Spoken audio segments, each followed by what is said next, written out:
પ્રિય વિદ્યાર્થીઓ કેમ છો? આપણે જીઓસી ભણી રહ્યા છીએ. બધા આખો લેક્ચર જોજો તો જ મજા આવશે. આપણે ઇલેક્ટ્રોમેરિક અસર એટલે કે આપણે ઇલેક્ટ્રોનનું સહસંયોજક બંધમાં ઇલેક્ટ્રોનનું સંચલન શીખીએ છીએ. ઇલેક્ટ્રોનનું સ્થાનાંતર એ ઘણી બધી પદ્ધતિઓ છે. અસર છે એમાં આપણે સંસ્પંદન અસર જોયા. હવે આપણે આજે શીખીશું ઇલેક્ટ્રોમેરિક અસર. એને કેપિટલ E વડે દર્શાવીશું. એને કેપિટલ E ઇફેક્ટ કહીશું. આ એક કામ ચલાવ જેમ સંસ્પંદન અસર છે એ પરમેનન્ટ હોય છે. એપાય બંધના ઇલેક્ટ્રોન સતત પોતાનું સ્થાન બદલે આ એક પરમેનન્ટ ઇફેક્ટ હોય છે. જ્યારે ઇલેક્ટ્રોમેરિક અસર છે એ કામ ચલાવ છે, ટેમ્પરરી છે. એટલે જ્યારે પ્રક્રિયાર્થીના અણુમાં દ્વિબંધ કે ત્રિબંધ હોય, એટલે પ્રક્રિયાર્થીના અણુમાં ધારો કે આલ્કીન એમાં ડબલ બોન્ડ હોય, આલ્કાઇન એમાં ટ્રિપલ બોન્ડ હોય, એ આપણો પ્રક્રિયાર્થી હશે કે જેમાં દ્વિબંધ અથવા તો ત્રિબંધ હોય. કાર્બન ઓક્સિજન વચ્ચે દ્વિબંધ હોય તો એ પ્રક્રિયાર્થી હશે. એના સંપર્કમાં કોઈ હુમલો કરનાર પ્રક્રિયક બરાબર કોઈ એટેક કરે ત્યારે આ અસર જોવા મળશે. અને હુમલો કરનાર પ્રક્રિયક દૂર થાય ત્યારે આ અસર નાબૂદ થઈ જાય છે. એટલે જ્યાં સુધી હુમલો કરનાર પ્રક્રિયક હાજર હશે ત્યાં સુધી જ આ અસર પ્રવર્તે. હુમલો કરનાર પ્રક્રિયક દૂર થાય એટલે આ અસર નાબૂદ થઈ જાય છે. એટલે ટેમ્પરરી છે. આ અસરમાં થાય છે શું? તો કે હુમલો કરનાર પ્રક્રિયકની હાજરીને કારણે આ દ્વિબંધ કે ત્રિબંધમાંના જે પાઈ બંધના ઇલેક્ટ્રોન છે એ એક બાજુના પરમાણુ પર ખસી જાય છે. પાઈ બંધના જે ઇલેક્ટ્રોન યુગ્મ છે તો એક બાજુના પરમાણુ પર ખસી જાય છે. હવે એ કઈ બાજુ ખસે છે, આ પરમાણુ પર કે આની ઉપર, તેનો આધાર હુમલો કરનાર પ્રક્રિયકના સ્વભાવ ઉપર આધાર રાખશે. એના આધારે તો આપણે બે અસર આવશે, એક ધન ઇલેક્ટ્રોમેરિક અસર અને બીજી આવશે ઋણ ઇલેક્ટ્રોમેરિક અસર. આવી બે અસર જોવા મળશે. બરાબર. એક પ્રક્રિયાથી શરત એ છે કે એમાં દ્વિબંધ કે ત્રિબંધ હોવા જોઈએ. એટલે એમાં મિનિમમ એક પાઈબંધ કે એક કરતાં વધારે પાઈબંધ હશે તો એના કારણે આ પાઈબંધના ઇલેક્ટ્રોન હુમલો કરનાર પ્રક્રિયકની હાજરીને કારણે આ પાઈબંધના ઇલેક્ટ્રોન કોઈ એક બાજુએ ખસી જશે. એ તો ઇલેક્ટ્રોમેરિક અસર છે. જેવો પ્રક્રિયક દૂર કરીએ તો પાછો પાઈબંધ, ધારો કે આ બે ઇલેક્ટ્રોન અહીં ખસી ગયા આની હાજરીને કારણે, પણ જેવો એ પ્રક્રિયા હુમલો કરનાર પ્રક્રિયક દૂર કરે પાછો ત્યાં પાઈબંધ રચાય. એટલે કીધું કામ ચલાવ અસર છે. એના બે પ્રકાર છે, ધન ઇલેક્ટ્રોમેરિક અસર અને ઋણ ઇલેક્ટ્રોમેરિક અસર આવશે. હવે આપણે ઇલેક્ટ્રોમેરિક અસરના છોકરા બે પ્રકાર છે. જોજો વિદ્યાર્થીઓ, ધન ઇલેક્ટ્રોમેરિક અસર હોય છે અને બીજી ઋણ ઇલેક્ટ્રોમેરિક અસર જોવા મળે છે. તો ધન ઇલેક્ટ્રોમેરિક અસર શું છે? જ્યારે પ્રક્રિયાર્થી કે જેમાં બે પરમાણુ વચ્ચે દ્વિબંધ કે ત્રિબંધ હોવો જોઈએ છે જ, એની ઉપર હુમલો કરનાર પ્રક્રિયક રિએજન્ટ જે પોતે ધન ભારિત છે. ખાસ ધ્યાન આપજો. હવે ધારો કે આ હુમલો આ કાર્બન ઉપર કરે છે, આ કાર્બન ઉપર હુમલો કરશે, જેના કારણે આ જે પાઈબંધના ઇલેક્ટ્રોન છે એ આ પરમાણુ પર ખસીને જશે. કારણ કે પોતે ધનભારિત છે, ખબર છે ને, એટલે પાસે એક ઇલેક્ટ્રોન નથી, એટલે એનું ઇલેક્ટ્રોન મેળવવાનું વલણ છે. એટલે જેવો આ કાર્બન ઉપર આવશે એટલે ત્યાંથી તે ઇલેક્ટ્રોન મેળવશે. એટલે આ પાઈ બંધના ઇલેક્ટ્રોન એટલે હુમલો કરનાર પ્રક્રિયક, હુમલો કરનાર પ્રક્રિયક જે પરમાણુ પર હુમલો કરે છે તે જ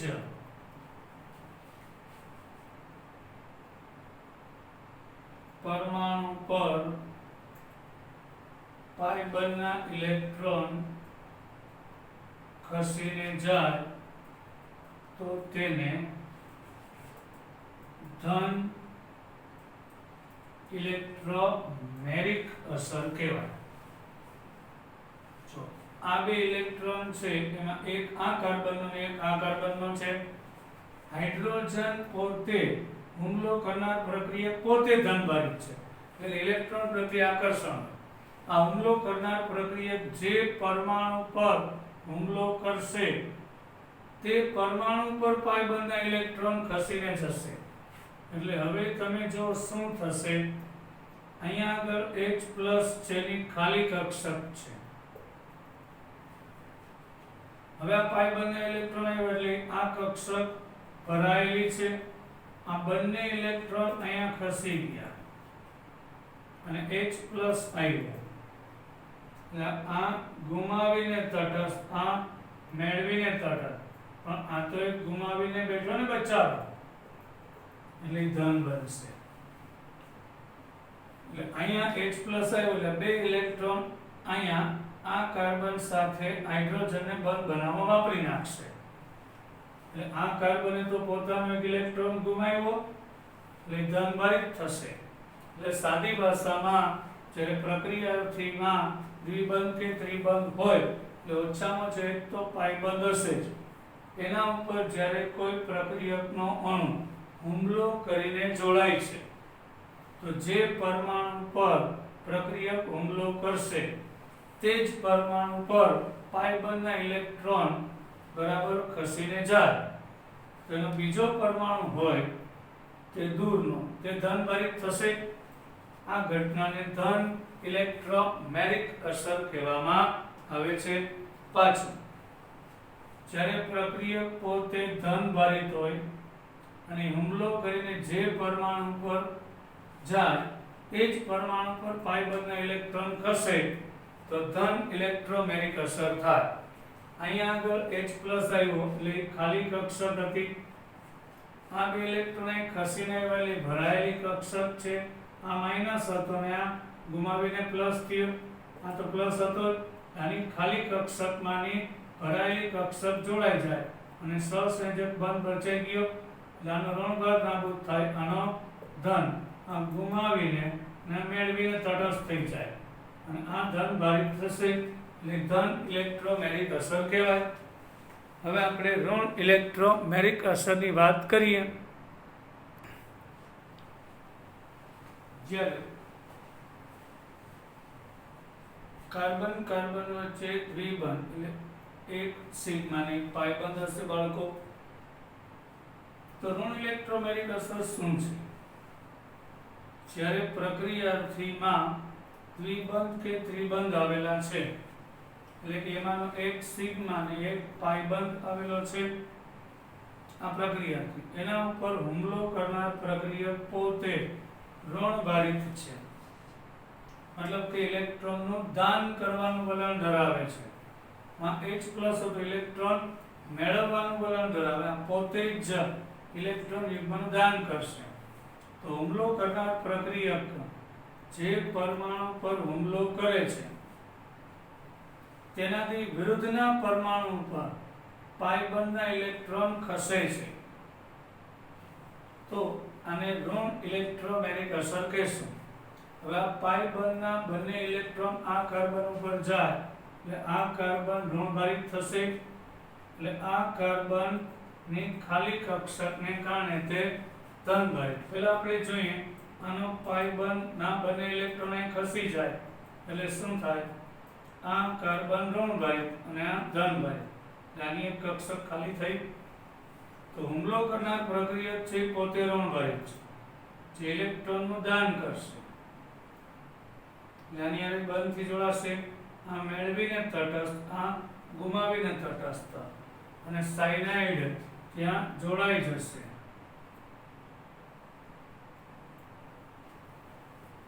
એટલે જ્યારે હુમલો કરનાર પ્રક્રિયાર્થીના જે પરમાણુ પર હુમલો કરે છે તેનાથી વિરુદ્ધના પરમાણુ પર પાઇબંધના ઇલેક્ટ્રોન યુગ્મ ખસી જાય તો આ ઘટનાને ઋણ ઇલેક્ટ્રોમેરિક અસર કહેવાય. એટલે આ હુમલો કરનાર પદાર્થ પ્રક્રિયક માઇનસ નેગેટિવ ચાર્જ છે એ અહીં આવે છે, આની સાથે જોડાય છે. તો અહીંયા આગળ જોડાય તો આ પાઇબંધના ઇલેક્ટ્રોન, કારણ કે ઋણ ઋણ વચ્ચે અપાકર્ષણ, કારણ કે સાયનાઇડ ઇલેક્ટ્રોન લઈને આવ્યો એટલે ઋણ ઋણ વચ્ચે અપાકર્ષણ થાય છે.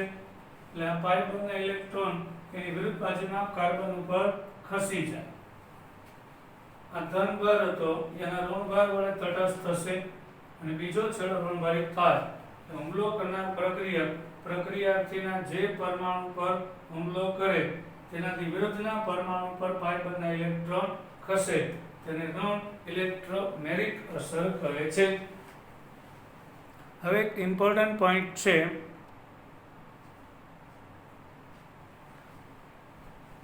જ્યારે કોઈ સંયોજનની અંદર પ્રેરક અસર એટલે કે ઇન્ડક્ટિવ ઇફેક્ટ અને ઇલેક્ટ્રોમેરિક અસર બંને એકી સાથે જોવા મળે પણ વિરુદ્ધ દિશામાં, તો જો બંને એક જ દિશામાં થાય તો કોઈ પ્રશ્ન જ નથી. પણ ઇલેક્ટ્રોમેરિક અસર અને પ્રેરક અસર એકબીજાની વિરુદ્ધ દિશામાં થતી હોય તો ઇલેક્ટ્રોમેરિક અસરને વધુ પ્રભાવશાળી, એની અસરકારકતા વધુ ગણવામાં આવે છે. જેમ કે 1, 2 અને 3 આપણે 3 બ્રોમોપ્રોપીન લઈએ તો કાર્બન અને બ્રોમિન વચ્ચેનું બંધ ધ્રુવીય છે. એટલે બ્રોમિન અંશતઃ ઋણભારિત અને કાર્બન અંશતઃ ધનભારિત છે. તો આ દિશામાં એની પ્રેરક અસર હશે. ધારો કે આ ધનભારિત કાર્બન ઉપર સાયનાઇડ હુમલો કરીને જોડાય છે, તો આ પાઇબંધના ઇલેક્ટ્રોન પોતે ઋણભારિત છે એટલે પાઇબંધના ઇલેક્ટ્રોન આનાથી વિરુદ્ધ દિશામાં, એટલે આ છે એની બદલે વિરુદ્ધ દિશામાં જશે. તો આ પ્રેરક અસર કરતા ઇલેક્ટ્રોમેરિક અસરને વધુ પ્રભાવશાળી ગણીશું એટલે આની વધારે અસરકારકતા રહેશે. ઇલેક્ટ્રોન આ બાજુ ખસવાનું વલણ વધારે હશે ઓલી બાજુ કરતા. પછી એકવાર જ્યારે કોઈ સંયોજનમાં પ્રેરક અસર અને ઇલેક્ટ્રોમેરિક અસર વિરુદ્ધ દિશામાં એકી સાથે થતી હોય તો ઇલેક્ટ્રોમેરિક અસર વધુ પ્રભાવશાળી ગણવામાં આવે છે. કોના કરતા? પ્રેરક અસર કરતા. અહીં આપણે ઇલેક્ટ્રોમેરિક અસર પૂરી થઈ.